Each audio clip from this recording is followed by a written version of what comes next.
Well, hello, this is Pastor Russ, and I'm so glad you're with me on this mini Bible study. We are studying now the book of Genesis, and we'll be studying today chapter 32, which I call Jacob Returns Home. He doesn't make it home yet, but he is partway home. If you remember, Jacob was up in the northeast of Canaan in the land that is probably southern Iraq in today's map. And here I have a map for you just to show where Jacob is in chapter 32 of Genesis. He's coming here down from the, you know, uh, upper right of this map right here from the southern Iraq area. And this Jabbok River, which is really nothing more than a large stream, is where he is at right now. And this is the fork of the Jabbok River where it meets the Jordan River. You can see down below here the Dead Sea, the Salt Sea. And so he is coming back to this area right in here. This is Canaan.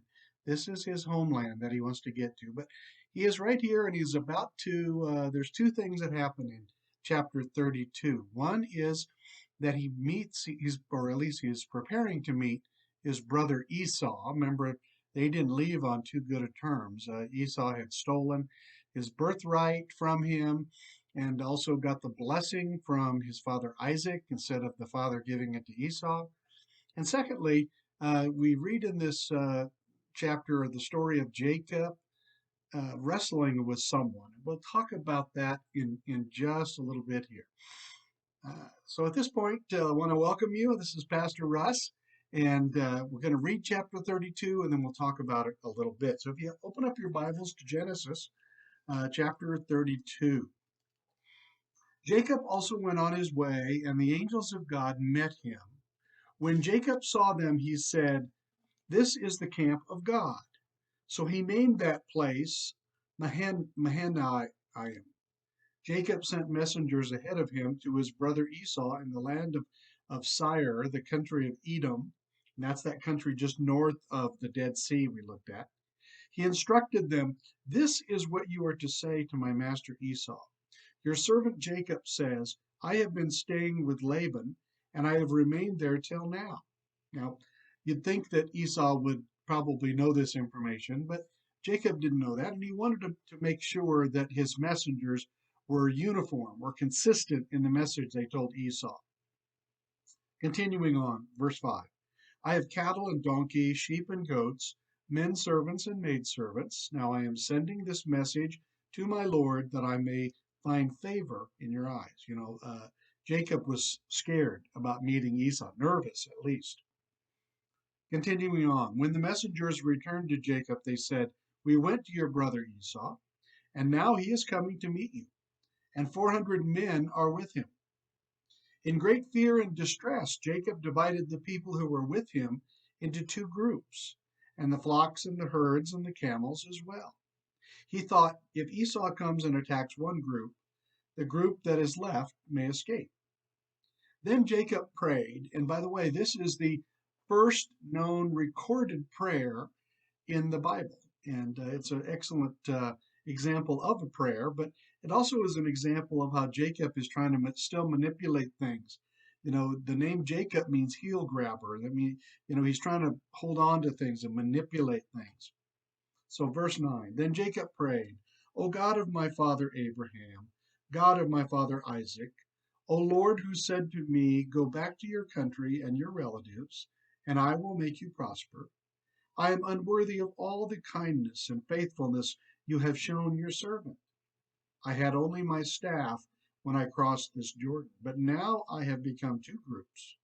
Save me, I pray, from the hand of my brother Esau, for I am afraid he will come and attack me, and also the mothers with their children. But you have said, I will surely make you prosper, and will make your descendants like the sand of the sea, which cannot be counted, as if God needs to be reminded of the blessing that he gave to Jacob. He spent the night there, and from what he had with him, he selected a gift for his brother Esau 200 female goats and 20 male goats, 200 ewes and 20 rams, 30 female camels with their young, 40 cows and 10 bulls, and 20 female donkeys and 10 male donkeys, well over 500 animals altogether. He put them in the care of his servants, each herd by itself, and he said to his servants, "Go ahead of me and keep some space between the herds." He instructed the one in the lead, "When my brother Esau meets you and asks, 'To whom do you belong and where are you going? And who owns all these animals in front of you?' then you are to say, 'They belong to your servant Jacob. They are gifts sent to my lord Esau, and he is coming behind us.'" He also instructed the second, the third, and all the others who followed the herds, "You are to say the same thing to Esau when you meet him. And be sure to say, 'Your servant Jacob is coming behind us.' For he thought, 'I will pacify him with these gifts I am sending on ahead. Later, when I see him, perhaps he will receive me.'" So his strategy here is to maybe these gifts will, calm Esau down. He knows that Esau is a hot-headed brother, and maybe this will pacify him. And then when I meet him, then he'll be calm and collected, and I'll be able to reason with him. So Jacob's gifts went on ahead of him, but he himself spent the night in the camp. So he's alone in the camp. He put all of the people across the river, this little stream at Jabbok, and his wives, his children, everything he had, and he alone stayed back. And here we have a story of Jacob wrestling with someone. Verse 22, "That night Jacob got up and took his 2 wives, 2 maidservants, and his 11 sons, and crossed the ford of the Jabbok. After he had sent them across the stream, he sent over all his possessions. So Jacob was left alone, and a man wrestled with him till daybreak. When the man saw he could not overpower him, he touched the socket of Jacob's hip, so that his hip was wrenched as he wrestled with the man. Then the man said, 'Let me go, for it is daybreak.' But Jacob replied, 'I will not let you go unless you bless me.' The man asked him, 'What is your name?' 'Jacob,' he answered. Then the man said, 'Your name will no longer be Jacob, but Israel, because you have struggled with God and with men and have overcome.'" And that's what Israel means, is he who struggles with God. Jacob said, "Please tell me your name." But he replied, "Why do you ask my name?" Then he blessed him there. So he never does tell him his name. But in verse 30 here, "So Jacob called the place Peniel, which means the face of God, saying, 'It is because I saw God face to face, and yet my life was spared.'" So according to Jacob, this man was actually God. Now, to other people, other theologians that argue this, some say that it wasn't God, it was just an angel of the Lord. Other people say, well, this didn't really even happen. This was probably a vision. He was really over anxious. He had suffered from panic or anxiety, didn't sleep, and so he was exhausted. But others say it must have happened. It really did happen. The sun rose above him as he passed Peniel, and he was limping because of his hip.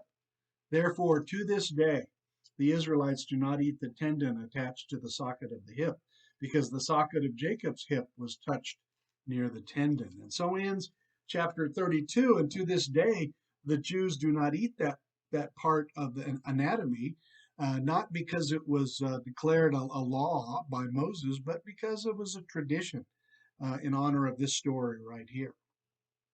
We all have questions for God, don't we? And in a way, we all metaphorically struggle with God. We struggle with our own belief, and we have many questions. And I think that's good and that's healthy, I think, to ask questions and to struggle. And it's important that we try to seek the answers.